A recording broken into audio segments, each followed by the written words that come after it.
Anywhere from 40 to 60 minutes. Usually, sometimes a treatment can end in 40 minutes, and that's because the body is telling me, I've had enough. Especially in the beginning, if someone's not used to the energy and they're dealing with a lot of toxicity, the last thing that I want to do is overload their body, because that would be counterproductive. So if I see that they're starting to turn yellow or they're starting to kind of get fidgety, that's their body telling me, okay, I've had enough. And so I stop there, and then I'll just talk with them or teach them some things to take up the rest of the hour. But I'm really, really very aware and conscious that I do not overload their body, and that I give them just the right amount that they can process. We usually like to err on the side of less is more. If a person has surgery, or if they've had an injury in that area, does that change the work that you would do, or can you still work through scar tissue and stitches and things like that? Actually, I've worked with a lot of people in hospitals as well as people who've just come out of the hospital with fresh scars. And Chi Nei Tsang, especially in the advanced class, we really teach people, practitioners, how to work with scar tissue. Because scar tissue, a scar is basically an invasion in the body. And there's a trauma in that area, in that site of the scar tissue. And so adhesions start to form. And when adhesions form, then the smooth move of the flow of the fascia is impeded. And of course, that's where problems start to arise. So I will work on the scar tissue, physically as well as energetically, and I will also teach the client how to touch their own scar and work with it. And I really, really highly encourage them to do that. Didn't you have also, you mentioned a client that didn't have a navel because of surgery, and yet energetically you could still work on that area? Yes, so just because they've removed the navel doesn't necessarily mean there's no more roots of the fascia. The navel is the root of the fascia. They've basically just removed the surface area. And so the actual physical structure is still there. Energetically, it is still there as well. So I can feel energetically where places are around that navel. And I've also worked with people who've had women who've had tummy tucks or reconstructive surgery, and they've actually moved the navel. And one person, the navel was moved, and her energetic navel was actually about a couple of inches lower. And she couldn't feel when I was working around her physical navel until suddenly, after a number of treatments, and also she then started studying Chi Nei Tsang, her energetic navel and her physical navel came into sync, which was very interesting. Now, how did you get involved in that? Because I know that you're also a Reiki master, and you do Taoist meditation. Why Chi Nei Tsang? How did that resonate with you? A friend of mine and I were doing some meditation work about 7 or 8 years ago, and one night he came over and I just didn't want to do it. And I said, I don't feel very good right now. My solar plexus is feeling strange, and so I don't want to do any work. And he said, well, let me do Chi Nei Tsang. And I said, what's that?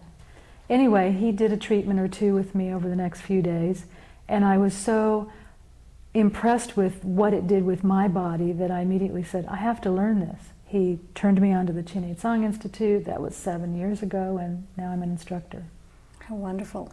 Now, if someone wants to get more involved with it, would you suggest they become a student, or they become a client, or is there any one way that it works? Definitely become a client first. Get a treatment from a practitioner, see what it's like, and then if you're interested in taking classes, you can take classes with me, find out what's happening, check with the Chi Nei Tsang Institute. Many times I'll also offer just self-help classes or intro classes. So someone can... And you're going to be traveling too with that as well. I mean, yes. You're going to be teaching some of this not only outside of California as well. Yes, I am. In August I'm going to New York, so to teach with the Swedish Institute. How nice. Yeah, so massage therapists really, really benefit from this because we have a lot of massage therapists that come to us and incorporate it into their practice. Acupuncturists as well, because it works with the 5 elements of Chinese medicine. And what is that? The 5 elements, basically, it's Taoist in origin, and it's that the organs are paired in the body, and there are organ pairs for the 5 elements, which are metal, water, wood, fire, and earth. And do they coincide with seasons? They do, actually. Each of the elements has a season, has a specific color, has a specific organ pair, has a specific healing sound, has a taste, a flavor, you name it. A sound, as in like groaning or crying or laughing.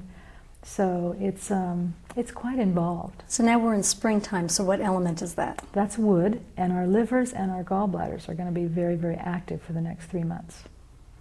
Also our vision, our eyesight. The eyes are the sense organ for the liver.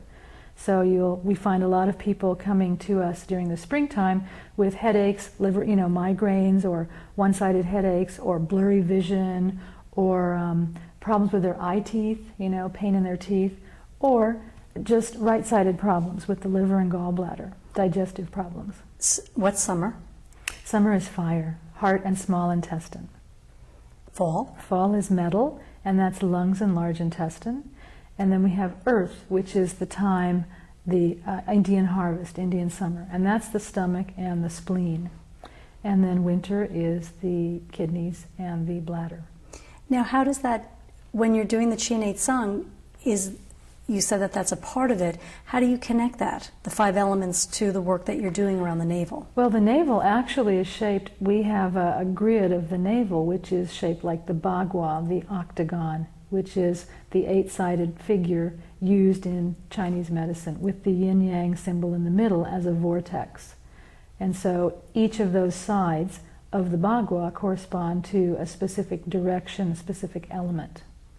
And so in looking at the body, I can tell when I'm working with the navel, I can also tell what's going on in a specific quadrant, or what's going on with a specific element in that person's body.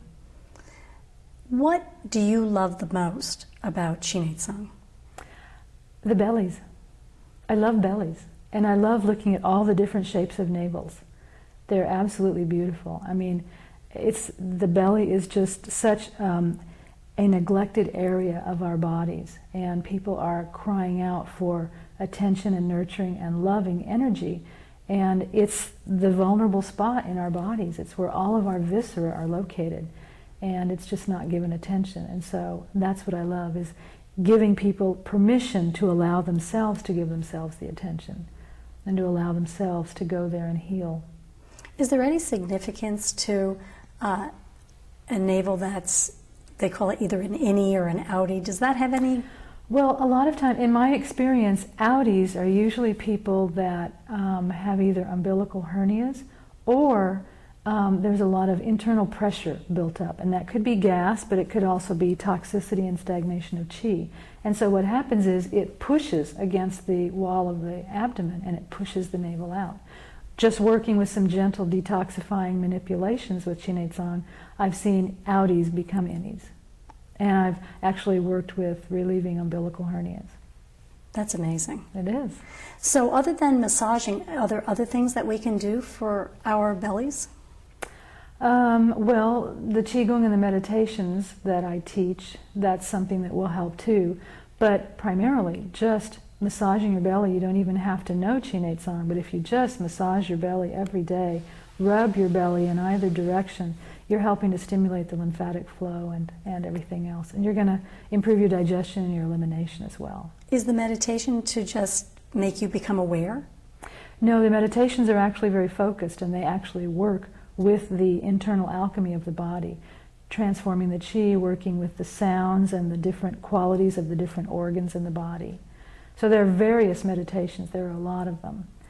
Is there a lot of breathing involved with that? A lot of breathing, because again, as I said, one of the very first things we do in a treatment is we work with the breath. First and foremost, we work with the breath. See how the person is breathing, help them expand their breathing, see where they're restricting it, because we don't breathe where we don't want to feel.